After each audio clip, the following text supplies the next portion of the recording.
With tonight's win against the Hornets, the Bucks have now done something for the first time this season since October 30th. We talking back to back.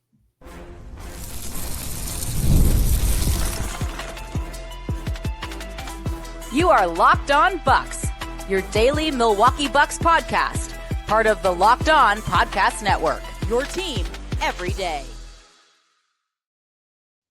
What it do, y'all? Welcome to Locked On Bucks, part of the Locked On Podcast Network. Now, the number one sports podcast network out. Yeah, your team every day. I'm Camille Davis, an NBA analyst with the Locked On Network and co-host of the Technical File podcast, joined by Frank Madden, as always, longtime voice of the pod, founder of brewhoop.com. And we appreciate you for tuning in and making Locked On Bucks your first listen every single day. We are free and available wherever you get your podcast, as well as on YouTube. And on today's show, we're celebrating, Frank. We are celebrating, okay? Back-to-back wins for the Bucks. The first time they have done this since October 30th. They got back-to-back wins, October 28th, October 30th. And this is now the third time this season that the Bucks have won back-to-back games. We just hope the next time isn't, a 2-month span. But we're going to talk about the game, talk about how it was really a group effort winning this one. Take a look at the usage and the roles of some of the guys on the squad as well, with Giannis back into the lineup, and talk about what the Bucks need to continue to do from these last two games to try to make it 3 straight wins and an actual win streak. Would be nice. Frank, do you remember the last time the Bucks won a back-to-back? What two teams we beat back-to-back to get those wins?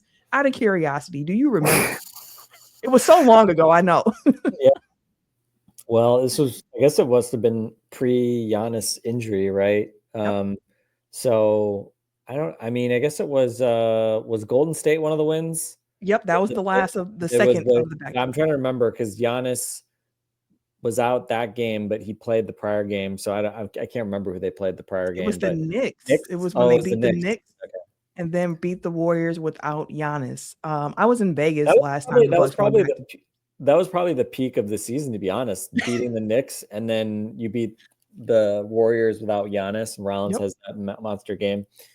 Yep. And then they're sitting at 4-1, and you're thinking like, man, this is about to be a season. And then it sure has been a season, just not in the way initially thought. But in tonight's win against the Hornets, the Bucks had 5 different guys scoring in double figures. 3 of them scored at least 20. You had Bobby Portis with 25 points. You had Giannis with 24. Myles Turner with 23. Then you had your backcourt of Kevin Porter Jr. and Ryan Rollins going off for 15 and 13 points, respectfully. I mentioned this was a group effort in this win, and I think that's what we talked about prior to the season. Like, that might be the best way for the Bucks to play ball. But what did you see out of those guys kind of leading the charge and sharing the ball a bit in this game tonight? I think the way the Bucks closed quarters was maybe sort of the way that, and we talk a lot about the Bucks losing on the margins, and certainly the offensive rebounding was an issue, or the opponent offensive rebounding was again an issue tonight. But let's park that for now. I thought the way that they closed quarters was really important. When you think about first quarter, maybe the least impressive, but like Bobby Portis, I think, hit a short, kind of close shot with like a second left. Okay. 26-25, I think is what it was. They were trailing by 1. Second quarter, the Hornets just went on a rampage shooting threes, and a lot of rhythm threes, like they were, I think, 12 out of 23 and a half. So of course that's like, you're sort of sitting there thinking like, man, if you can survive this super hot shooting, then hopefully they regress a bit in the second half, and then you can make your move. But I mean, let's be honest. Like, even though I think for a lot of the game, the Bucks sort of point of attack defense on Sexton and LaMelo Ball was actually like very solid. It just felt like they kept getting to those wide open corner threes. The Hornets, I think, moved the ball well. Some of the guys that they're kind of big, sort of catching, on the short roll, I think made some reasonable decisions to get kind of some open shots. And, they just kind of like, especially in the second quarter, just were coming. And so, you're kind of worried there. I think they got down by 10-11 a couple times. And it was like, oh man, is this, are you kind of letting go of the rope a little bit? And I thought it was really important that they did not let go of the rope and they got it to within 66-63 at half. I think they might have been down by 10 and then they went on like a 7-0 run to close the half, something like that. I think Rollins, kind of helped them close well. Bobby was, he'll be obviously a theme of tonight, 25 points, 5 threes. He hit big shots kind of all night long. But, essentially without Giannis, without being able to rely on Giannis to play major minutes, I think he had 9 points in the first half, I want to say, maybe. And obviously he's not playing a lot of minutes. They're trying to save him, especially for the second half. Yeah. So for them to kind of weather the storm a bit, especially without Giannis in the second quarter, and just be able to like keep it close, and you go into halftime feeling like, okay, you took their best punches in terms of the three ball. That I thought was really important. And then third quarter, obviously they came out, they hit, the Bucks came out, made shots. And again, ending the quarter, no Giannis, they were able to go, I think it was 91-88, and I think it was 95-89 that they went into the fourth quarter leading. And, again, like Bobby and company, I thought were important in terms of. Oh, an old school Frank Freeze. It's been a while since way more than 5 threes. Yeah, you froze for a second there. It felt like he hit like 7 threes. Who, Bobby? Yeah, it felt like he hit like 7.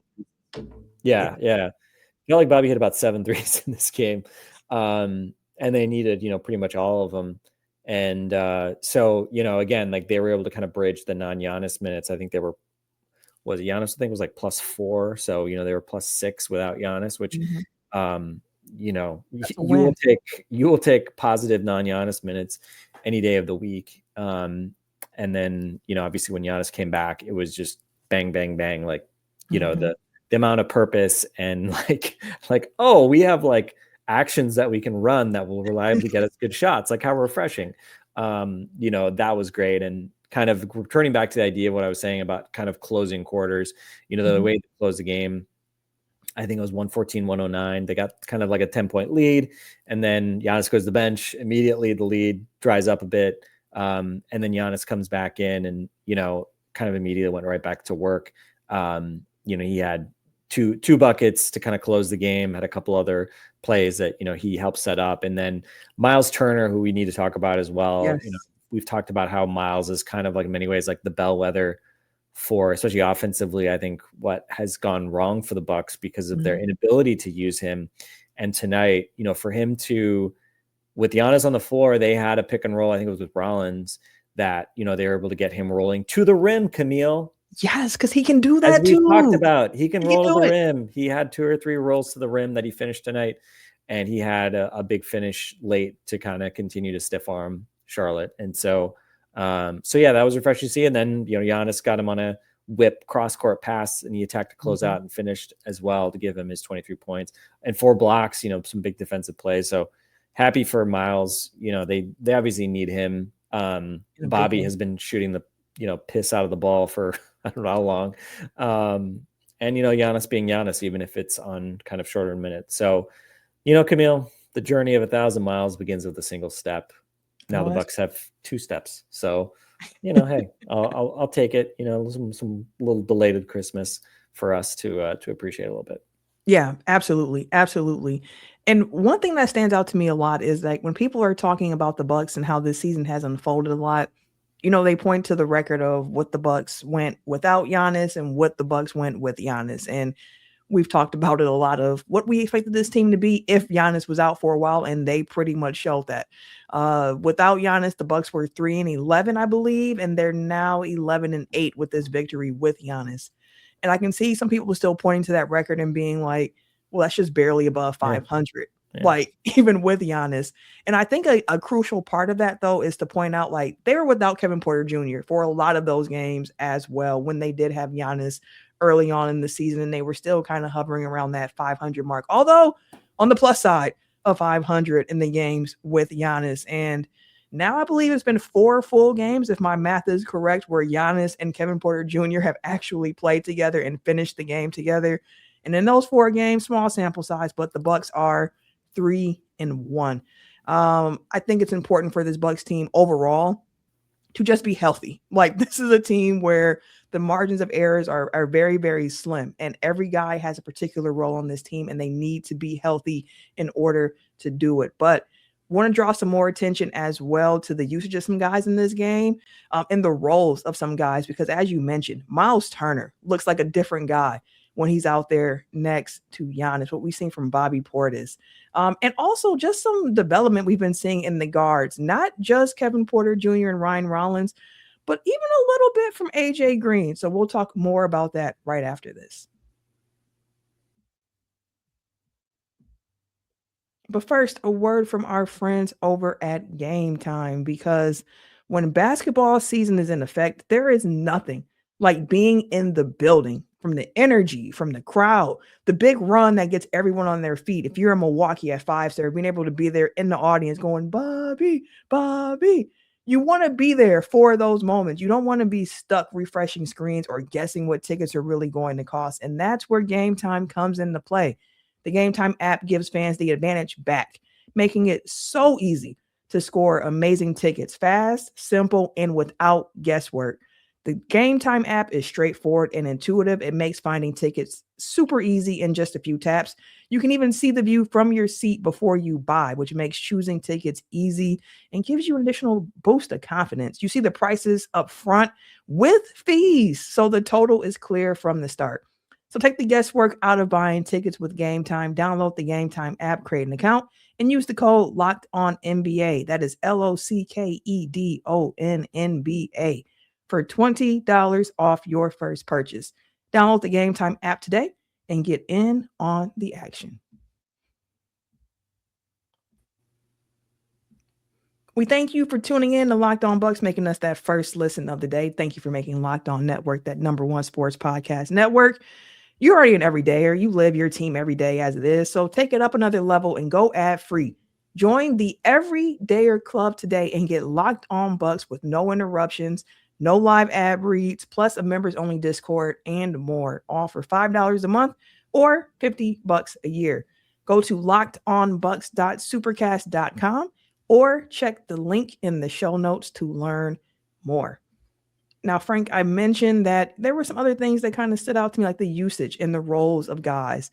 You called out how the Bucks were ending corners, and I was mentioning it, like that stuff to me immediately. Like, the Bucks did not drown during the non-Giannis minutes, and that's a positive for any time this can happen with the team. Like, you mentioned the second quarter run when the Bucks were down like 10 when Giannis checked out with 4 minutes to go, and then they went in the half only down by 3. The third quarter, Giannis checked out with like 6 minutes and 50 seconds left. Myles Turner was heading to the free throw line. The Bucks were down by 1. Bucks went into the fourth quarter up by 6 points. I love to see that the team was able to make something positive during those minutes without Giannis, especially with him being on a minutes restriction. I also mentioned I love seeing how the guards' games are growing. Some of the drives that Myles Turner had, seeing Ryan Rollins and Kevin Porter Jr. find him with the pocket pass in rhythm, I was like, we need more of that. Yes, continue seeing that. Even seeing AJ Green showing a little something else in this game with the playmaking. It's not often, but you get these flashes every so often where he's in the action and pick and roll, or he's getting doubled on the ball and he just makes the right pass. And sometimes it's not pretty, and that goes for all of those young guards on this team, but that's part of the learning curve, I think, with having young guys on the team. You got to get those reps in the game. The second quarter for Ryan Rollins in particular, he had 10 of his points in that second quarter during that run to help the Bucks kind of erase that big deficit that they were in. So I've really enjoyed what I've been seeing from these guards growing, even with AJ Green's shot not falling. I like seeing the actions. I like seeing them putting the shots up. And then Gary Harris in that guard rotation as well. Gary Trent Jr. back in the game for the Bucks after leaving during that Pacers game with the calf injury, made his return tonight with the fro. Came out, was also getting in on the action, driving and kicking out as well. I really liked what I saw just from the guard play for the Bucks tonight as well. You know, I think we joked preseason how, like, you know, anybody thinking Gary Harris was signed to be like a regular part of the rotation probably like wasn't paying attention. Yep. And here we are, and Gary Harris has been, I mean, he's been really the biggest beneficiary of Taurean Prince getting hurt and the Bucks kind of having to play small, for extended periods, and, having to, obviously they're back to starting 3 guards. And it's interesting. I mean, I think when Giannis is out, seeing Gary Harris out there, kind of, especially in a lot of bench lineups, it's just sort of like, man, the fact that he can't like reliably create shots, at this stage of his career, like you feel like the lack of creation kind of hits a little bit, but he's been so solid defensively to me, like all season. Just like the most basic thing, like defend your man, right? Keep your guy like in front of you. Don't foul the hell out of people. Just kind of do what you want, do what coaches expect you to do, what coaches want you to do. And that's what Gary Harris does. And he doesn't take many shots. But we've seen it. He's had some like kind of comedic plus minus games where he has like monster plus minus stats without really doing much offensively, but he's kind of playing within himself. He had a big 3 tonight.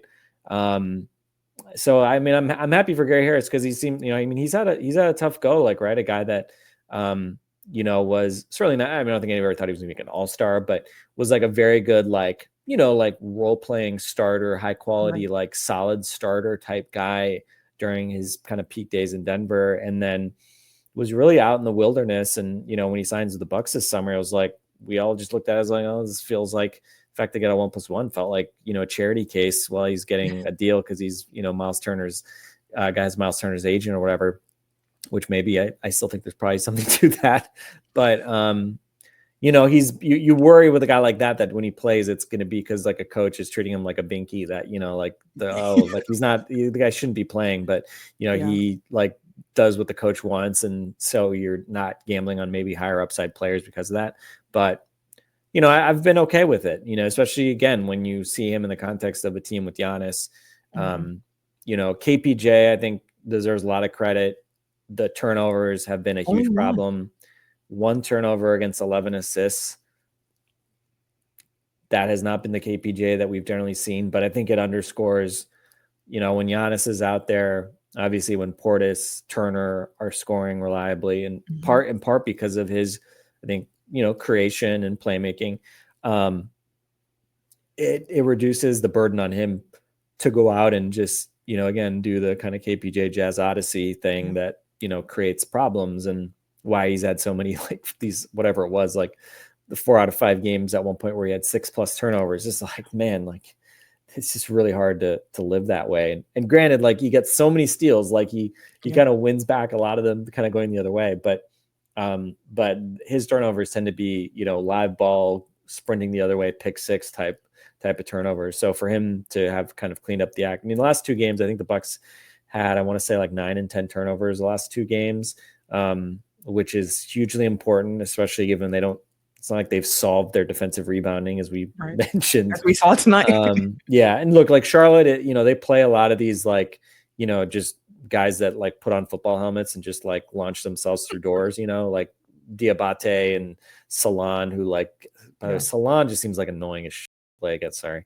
Annoying as hell to play against. Like I have like, I mean, first off, like I think he sucks, but he plays hard, and I think he had like double-digit rebounds tonight. So, again, like this is a team that this is part of like a big part of their identity is getting offensive rebounds. Bucks had stretches where they did okay, and then stretches where they did not, and it's a group effort. Like there was, I think, one basically possession, I think, where Gary Trent, who you do not think of as like, oh, well, the Bucks are not good at rebounding because of Gary Trent, but it's everybody, because like he had 2 chances to grab offensive rebounds and and he just fumbled both of them away.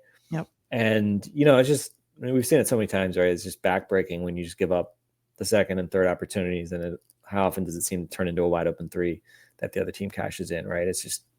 It's a momentum killing, emotionally challenging. Maybe more for me as a fan than for the players. I don't know. Maybe I don't know if the players care that much, but yeah, it's tough. I don't know. Again, I think the fouling, they've done a much better job, in terms of reducing kind of these games where they have these crazy outlier, fouling sort of issues. And they've, I think done a better job there. So again, are they going to solve all their problems? Maybe not. But again, small sample theater, seems like maybe they're getting, because they have more reliable sets they can run to, that the turnovers, again, seem to be going in the right direction. The foul issues have been going in the right direction for a while. And that doesn't mean that they're going to, again, the other guys are going to draw a bunch of fouls, but just bringing Giannis back, obviously, like, you're going to suddenly see your own foul and free throw rates improve in that regard. So yeah, again, like, kind of improvement here and there. Again, like, as you said, you got to string together at least. Who do they have other than Washington? Do you have in front of you, Camille? Because they have the Hornets after Washington. So, and then I believe the next one after that is the Kings, but I'll double check. So it's like the next few are very winnable for the Bucks. I mean, again, like, with this team, you can't trust them to beat anybody. Basically, they're liable to lose to anyone. Even with Giannis, we've seen them obviously lose bad games, including to Washington. So, like, you don't look at like a game against a team like the Wizards is like a good test if you're a good team. But given where the Bucks are, like, I'm very curious, and I think, like, you want to see them come in and take care of business. Look, like, if they win by 7, I'll take it, because any win, I'll take at this point. But, like, it would be nice if they could, start to show more of that sort of cohesive kind of swagger and kind of an ability to take care of business, and not have these kind of like, we couldn't get up for that Nets game. We couldn't get up for that Wizards game stuff. Right. Yeah. And I say that, I mean, the Wizards have like a winning record over there. They lost tonight, but they have had a winning record over the last like week or two. The Nets, they beat the Bucks, and I think there were 7-3 in their last 10 coming into tonight. So it's ironic, right? All the talk about tanking, blah, blah, blah. Like, some of these teams have shown that they can be frisky. But again, that's kind of, it cuts both ways. Maybe this is just the Bucks being frisky, briefly winning a couple of road games. But, and I don't think that's the fact that these two games like have been on the road. I mean, I think also we shouldn't lose sight of that too. Like, they've been a terrible road team this year. Yeah. It is harder to win on the road. Even this version of the team, like, they've been mediocre at home. They've been even worse on the road. So coming out and being able to make some wins on the road is obviously nice to see, a nice change. And, again, just kind of like changing the energy around this team, hopefully, and now, like, you have to cash in, because now you got to, take care of business at home against the Wizards. Then take care of business. I assume the Hornets game is at home. The next one. Yes. I think. So, yeah, I mean, like, those are the games you got to figure out a way to win. And then Sacramento, which you lost to at home, now you have a chance to go beat them in Sacramento, which, for this team is never a guarantee. But, I mean, obviously, if you could string together, all these wins, you can start to get close to 500, when you really want to do that now, because obviously this is the easiest probably the schedule is going to be for some time, and it's going to get tough. And, like, you need to regain some margin of error, because right now, like, you're still recovering you're still recovering from everything you kind of gave up early in the season. And that's the key for this team. It's like, what can you continue to build on? And that's what I want to talk about next. What can you continue to build on that we have been seeing developing over the last 2 games, with Giannis making his way back into the lineup with what the Bucks have ahead of him in an Eastern Conference that, for as deep into the season as we are, there's still a lot of confusion and jumbled up standings here. So the Bucks have an opportunity, if they can really start to stack together some wins, to start moving up in the standings. So we'll talk a bit more about that right after this. But first, a word from our friends over at FanDuel, because Fridays already feel different, especially during basketball season. And FanDuel is making them even better, because every single Friday night before the games tip off, FanDuel gives fans a new way to kick off the weekend with what they're calling NBA Happy Hour. And NBA Happy Hour is your official pregame, a limited time window where special offers drop right inside that FanDuel app before the action starts. So on Fridays from 6 to 7:30 Eastern time, so 5 to 6:30 p.m. Central time, that's appointment viewing with NBA Happy Hour. Open up the FanDuel app during Happy Hour, and it'll bring something new to your table. Boosts, bonuses, or even some surprises. It's easy to check the weekly special before tip-off and make a move before that window closes. So before tip-off, check the FanDuel app and see what's dropping during NBA Happy Hour every Friday, 6 to 7:30 p.m. Eastern, 5 to 6:30 p.m. Central. A little basketball, little action, and a whole lot of Friday energy. That's NBA Happy Hour only on FanDuel, the official sportsbook partner of the NBA. Please gamble responsibly. All right, Frank. So the Bucks have now, as we've mentioned, won 2 games back to back for the first time since the end of October. Prior to them getting this win tonight, they were the last team without back-to-back wins in that time period. The Wizards were the only other team that was on this drought of not having won back-to-back games, and they got theirs earlier this week. So the Bucks had to figure it out, because you can't be the only team not doing something, and the Wizards have done it before you. And ironically enough, that Wizards team is exactly who the Bucks are going to see on Wednesday on New Year's Eve in Milwaukee. And the question that I have is just very simple. What do the Bucks need to do to make it 3 straight wins? Because, Frank, I would love to go into the new year with the win streak. I would love to see it. And one thing for me that I want to call out is something that you mentioned a little bit in passing about this game against the Hornets. And that's just getting to the free throw line. Like, the Bucks have had troubles this season already in just fouling and putting their opponents on the free throw line a lot, in addition to not getting to the free throw line a lot themselves. Giannis comes back. You expect for that to kind of help turn the tides a bit, because Giannis is a guy who tends to get to the free throw line a lot. The other half to that is that Giannis is not historically a great free throw shooter. So that kind of plays with your percentages. But in this game, Myles Turner was 6 of 6 from the free throw line. Again, aggressive on rolls, just being aggressive, playing with size. You had Bobby Portis 4 of 4 from the free throw line. You had Ryan Rollins 5 of 6. Kevin Porter Jr. only got there 2 times himself, but we know when he's pressing, when he's attacking, he is looking for that contact as well. And I think that's another aspect for the Bucks to continue to lean on, because got to try to get them points anywhere as possible. As we saw against the Hornets tonight, the Bucks lost the rebounding battle, and the Hornets, I think, shot 9 or 10 more shots than them overall in this game. Second chance opportunities, although they didn't cash in on a lot of them. So just got to kind of clean that up some. And I think the free throw line is always a good way to get there, especially if you can like get the other team into foul trouble, be in the bonus for a while. Give yourself extra attempts at the free throw line. I think that's a way forward for this team that they have to continue to lean on. The usage of Myles Turner. I love what we saw tonight against the Hornets. And numbers even show it.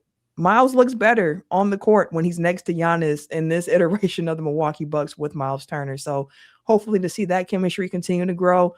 But yeah, that's what I want to continue to see more of. Myles Turner kind of understanding that role, getting comfortable, rolling a bit more, seeing the Bucks get to the free throw line, and seeing guys really push the issue, playing aggressive. Like, after the late game dunk against the Bulls, and Giannis was saying, like, we need to play with the desperation, play with a certain energy.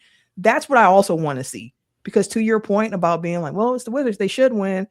There's no confidence in really saying that. Like, I need them to start to show that game in and game out, even against teams that have far more losses than the Bucks do at this point in the season. Like, I want to see that intensity every single game. But Frank, what do you want to see the Bucks continue to build on that we've seen over the last 2 wins against the Bulls and the Hornets with Giannis back in the lineup?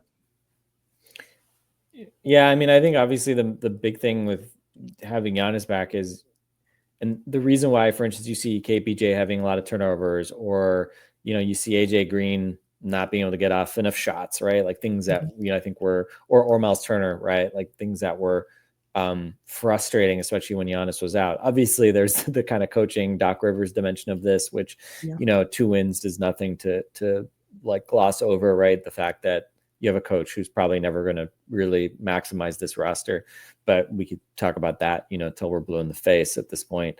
You know, it's just sort of one of those things, like, it's really basic logic, but like Giannis has an advantage when he catches the ball.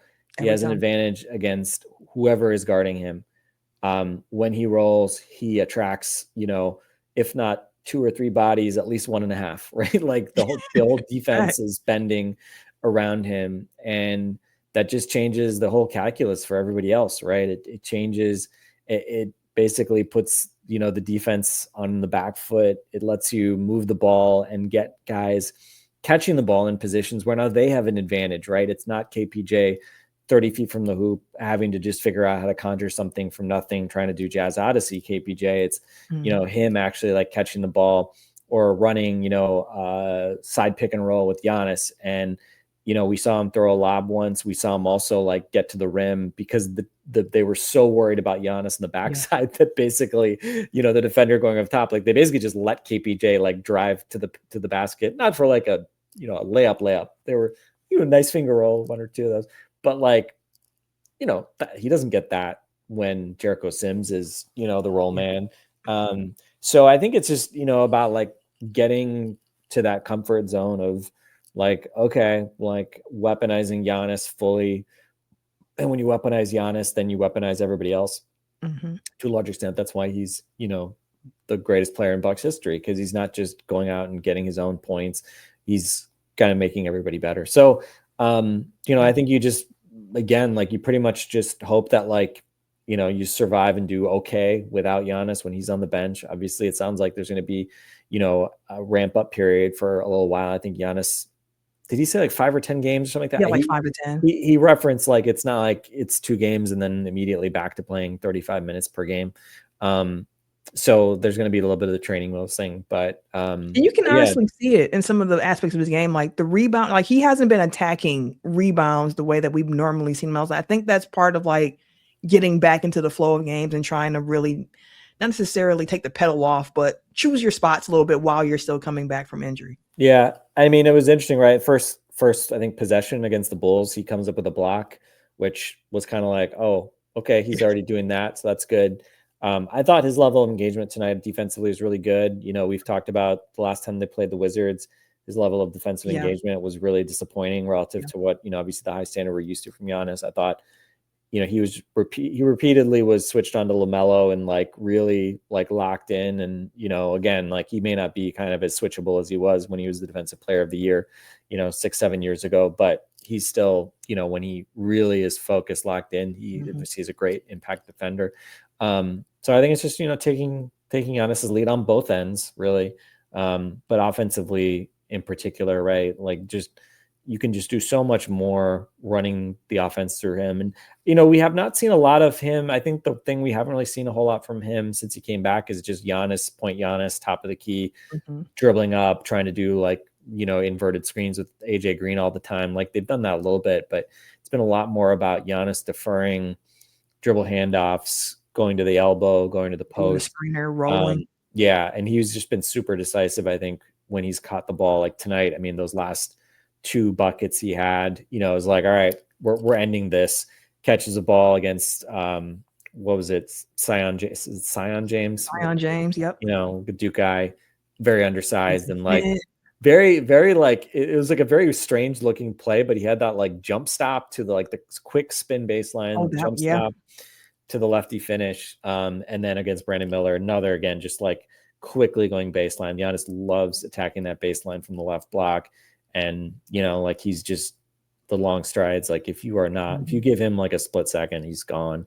And obviously the Hornets really didn't have, you know, guys with the ability to stick with him. He picked apart anybody they threw at him. So, you know, the same should be true of Washington. You know, we've seen what he's done to that team when he's, you know, really been focused. So yeah, just play through Giannis and then be professionals and like, work hard. I'd say like if you can at least be like compete defensively and then play with a level of focus and focus, you know, on offense. Like I don't think, you know, when we talk about like the whole Doc effort, all that sort of discussion stuff, offense to me is like rarely like effort based. Like you don't really have to twist NBA players' arms to like, you know, try hard on offense. A lot of times it's more about control, playing with that control, which I think Doc is correct about. Defensively, obviously, it's way more about effort. Offensively, it's really more about like playing with focus and intent, and you know, putting guys like KPJ Rollins, who I thought, you know, as you mentioned, Rollins had some important stretches, letting them, you know, be in a position where they're not having to do too much. So, Yeah. Don't overthink it. Go out and win a couple more. Let's try to win at least 3 more games in a row, guys. Like, would love that. What I love that. Just for the record, as we wrap here, the next 3 games for the Bucks: New Year's Eve at home against the Wizards, at home Friday the 2nd against the Hornets, and then they begin a 4-game road trip to the West Coast. Sunday the 4th against the Kings, Wednesday the 7th against the Warriors, Friday the 9th against the Lakers, and then the 11th, that Sunday, against the Denver Nuggets, who we saw Nikola Jokic leave with an injury during their game tonight. So we'll have to keep an eye on that going forward. But that'll do it for today's episode of Locked On Bucks. We appreciate you for tuning in. As a reminder, make sure you check out the brand new Everydayer Club as well. For those of you on video, we're going to send you over to the first ever 24/7 National NBA YouTube channel. On audio, make sure you check out NBA Game Night on Locked On NBA for your second listen. I will be on that Tuesday show, so make sure y'all show some love over there for that as well. For Frank and myself, we'll catch you later, and we appreciate you for tuning in.